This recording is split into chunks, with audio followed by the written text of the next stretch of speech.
ಹೀಗಾಗಿ ಒಳ್ಳೆ ಕೆಲಸಗಳು ಇದ್ದು ಅಂತಂದ್ರೆ, ಶುಭ ಕಾರ್ಯಗಳಿದ್ದು ಅಂದ್ರೆ ಗುರುವಿನ ಮುಖಾಂತರವಾಗಿ ಮಾಡಿಸಿಕೊಂಡು ಬರ್ತಕ್ಕಂಥ ನಿಯಮ ನೀವೆಲ್ಲರೂ ಹಾಕಿಕೊಂಡಿರ್ತಕ್ಕಂಥವರಾಗಿದ್ದೀರಿ.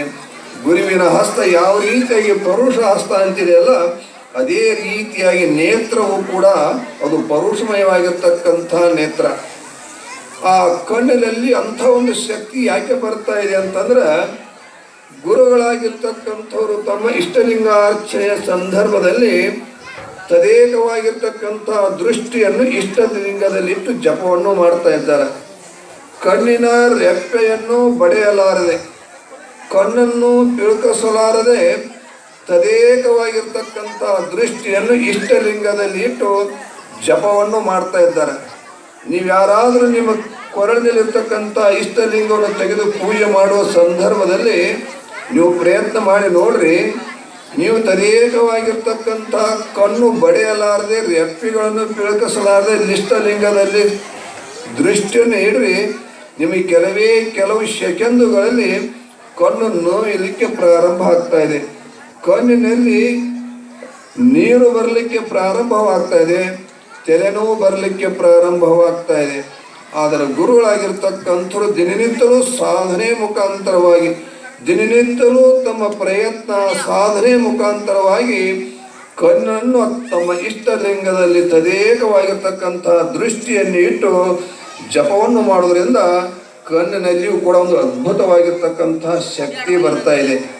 ಹೀಗಾಗಿ ಏನಪ್ಪ ಅಂದ್ರೆ, ನೀವೆಲ್ಲರೂ ಏನಪ್ಪ ಅಂದ್ರೆ ಗುರುಗಳ ಹತ್ತಿರ, ಮಹಾತ್ಮರ ಹತ್ತಿರ ಹೋದಾಗ ನೀವು ಪ್ರಾರ್ಥನೆ ಮಾಡಿಕೊಳ್ತಾ ಇದ್ದೀರಿ, ಗುರುಗಳೇ ತಮ್ಮ ದೃಷ್ಟಿ ನಮ್ಮ ಮೇಲೆ ಬೀಳಲಿ ಅಂತ ತಿಳ್ಕೊಂಡು. ಯಾಕೆಂದ್ರೆ ಇದೇ ಕಾರಣ. ಈ ರೀತಿಯಾಗಿರ್ತಕ್ಕಂಥ ಒಂದು ಗುರುವಿನಲ್ಲಿ ಅದ್ಭುತವಾಗಿರ್ತಕ್ಕಂಥ ಹಸ್ತ ಇರಬಹುದು, ನೇತ್ರ ಇರಬಹುದು, ಒಂದು ವಾಣಿ ಇರಬಹುದು.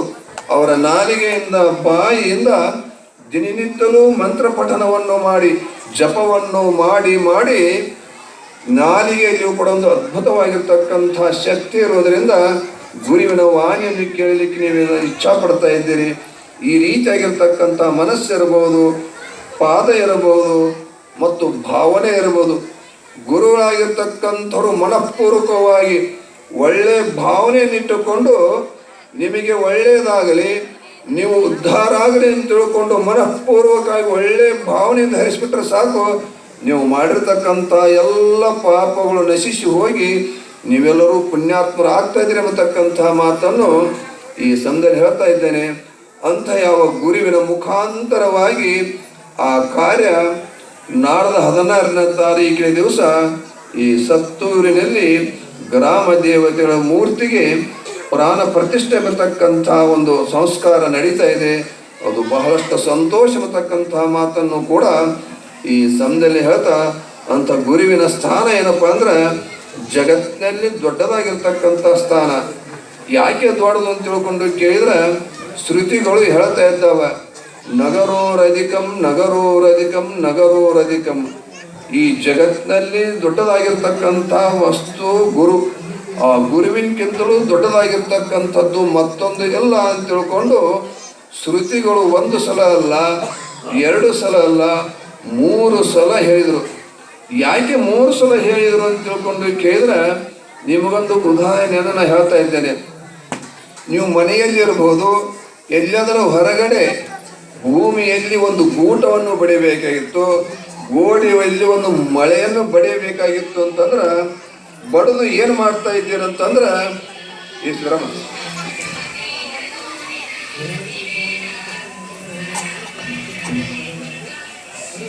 ಬಡದು ಒಂದು ಸಲ ಬಡಿತಾ ಇದ್ದೀರಿ. ಬಡದ ನಂತರ ನೀವು ಅಳಿಗಾಡಿಸ್ತಾ ಇದ್ದೀರಿ. ಯಾಕೆ ಅಳಿಗಾಡಿಸ್ತೀರಿ ಅಂತಂದ್ರೆ, ಗಟ್ಟಿಯಾಗಿ ಕೂತಿದೆ ಇಲ್ಲ ಅಂತ ತಿಳ್ಕೊಂಡು ನೀವು ಅಳಿಗಾಡಿಸ್ತಾ ಇದ್ದೀರಿ. ಅದು ಗಟ್ಟಿಯಾಗಿ ಕೂತಿಲ್ಲ ಅಂದ್ರೆ ಮತ್ತೆ 2ನೇ ಸಲ ಬಡಿತಾ ಇದ್ದೀರಿ. 2ನೇ ಸಲವೂ ಕೂಡ ಬಡದ ನಂತರ ಮತ್ತೆ ಅಳಿಗಾಡಿಸ್ತಾ ಇದ್ದೀರಿ. ಅದು ಅಳಿಗಾಡ್ತಾ ಇತ್ತು ಅಂದ್ರೆ ಮತ್ತೆ 3ನೇ ಸಲ ಬಡಿದು ಇದು ಗಟ್ಟಿಯಾಗಿ ಕೂತಿದೆ ಅಂತ ತಿಳ್ಕೊಂಡು ಕೈ ಬಿಡ್ತಾ ಇದ್ದೀರಿ.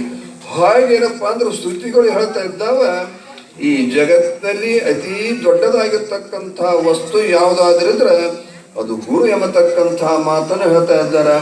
ಅಂಥ ಗುರುವಿನ ಮುಖಾಂತರವಾಗಿ ಶುಭ ಕಾರ್ಯಗಳಿಗಾಗಲಿ ಮೂರ್ತಿಗಳಿಗಾಗಲಿ ಪ್ರಾಣ ಪ್ರತಿಷ್ಠಾಪನೆಯನ್ನು ಮಾಡಿಸಿಕೊಂಡು ಬರ್ತಕ್ಕಂಥ ನಿಯಮ ಇದು ಅನಾದಿ ಕಾಲದಿಂದಲೂ ಬಂದಿರತಕ್ಕಂಥದ್ದು. ಅಂಥ ಯಾವ ಗುರುವಿನ ಸಂಬಂಧ ಈ ಸತ್ತೂರಿನಲ್ಲಿ ನೀವೆಲ್ಲ ಒಳ್ಳೆಯ ಸಂಬಂಧ ಇಟ್ಟುಕೊಂಡಿರ್ತಕ್ಕಂಥ ಸತ್ತೂರಿನ ಜನರು.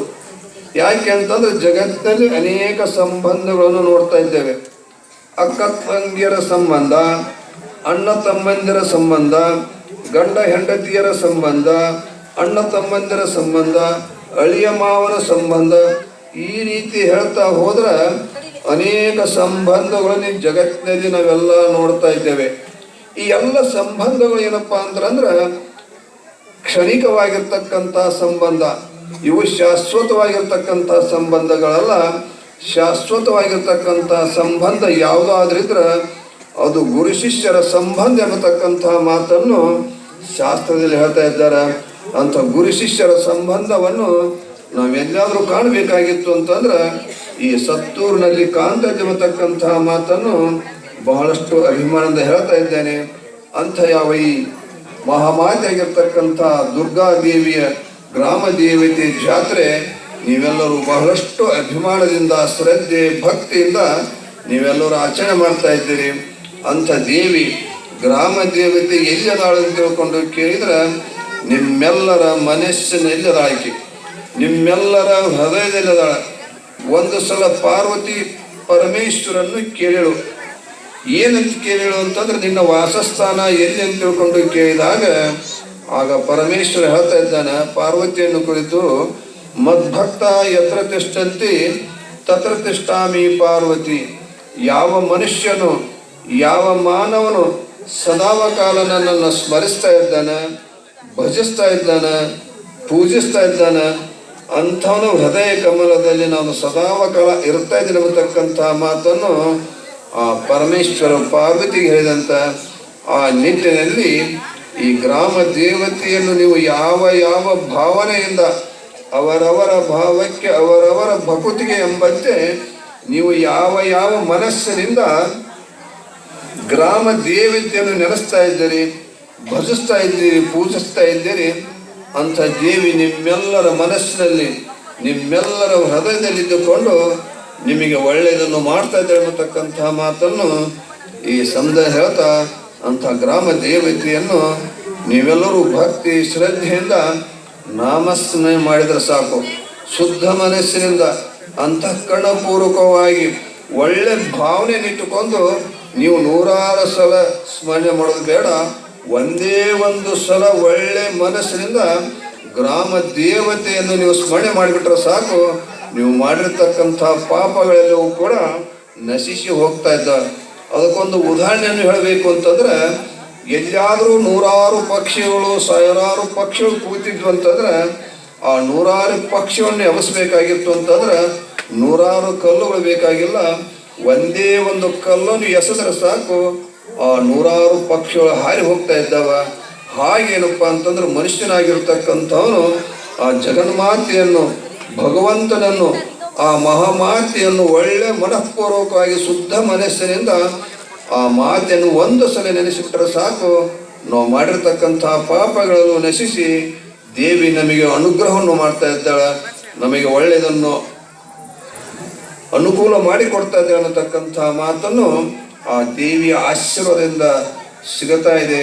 ಅಂತ ದೇವಿಯ ಆಶೀರ್ವಾದ ಬೇಕಾಗಿತ್ತು, ದೇವಿಯ ಅನುಗ್ರಹ ಬೇಕಾಗಿತ್ತು ಅಂತಂದ್ರೆ ನೀವೆಲ್ಲರೂ ದೇವಿಯ ಪ್ರಾರ್ಥನೆ ದೇವಿಯ ನಾಮಸ್ಮರಣೆಯನ್ನು ಮಾಡಿ ನಿಮ್ಮ ಜೀವನ ಸಾರ್ಥಕ ಮಾಡಿಕೊಳ್ಬೇಕೆಂಬತಕ್ಕಂಥ ಮಾತನ್ನು ಹೇಳೋದ್ರ ಜೊತೆಗೆ ನಾನು ಇನ್ನೊಂದು ಕಾರ್ಯದ ನಿಮಿತ್ತವಾಗಿ ಬೇರೆ ಕಡೆ ಹೋಗ್ತಕ್ಕಂಥ ಸಂದರ್ಭ ಇರುವುದರಿಂದ ಹೆಚ್ಚಿಗೆ ಏನನ್ನೂ ಕೂಡ ಹೇಳಲಾರದೆ ಆ ಜಗನ್ಮಾತೆ ದುರ್ಗಾದೇವಿ ಗ್ರಾಮ ದೇವತೆಯವರು ನಿಮ್ಮೆಲ್ಲರಿಗೂ ಆಯುಷ್ಯ ಆರೋಗ್ಯ ಭಾಗ್ಯ ಸಕಲ ಸಂಪದವನ್ನು ಕೊಟ್ಟು ಕಾಪಾಡಲಿ ಅಂತ ತಿಳ್ಕೊಂಡು ಹೇಳಿ 2 ಮಾತಿಗೆ ವಿರಾಮ ಕೊಡೋದ್ರ ಜೊತೆಗೆ ಇನ್ನು ನಮ್ಮ ಶರಣಮ್ನವರು ಕೂಡ ತಮ್ಮ ಪ್ರವಚನವನ್ನು ಪ್ರಾರಂಭ ಮಾಡ್ತಾ ಇದ್ದಾರೆ. ಅವರ ಪ್ರವಚನವನ್ನು ನೀವೆಲ್ಲರೂ ಶಾಂತಚಿತ್ತರಾಗಿ ಕೂತುಕೊಂಡು ಕೇಳಬೇಕಂತ ತಿಳ್ಕೊಂಡು ಹೇಳಿ 2 ಮಾತಿಗೆ ವಿರಾಮ ಕೊಡ್ತಾ ಇದ್ದೇನೆ. ಶುಭ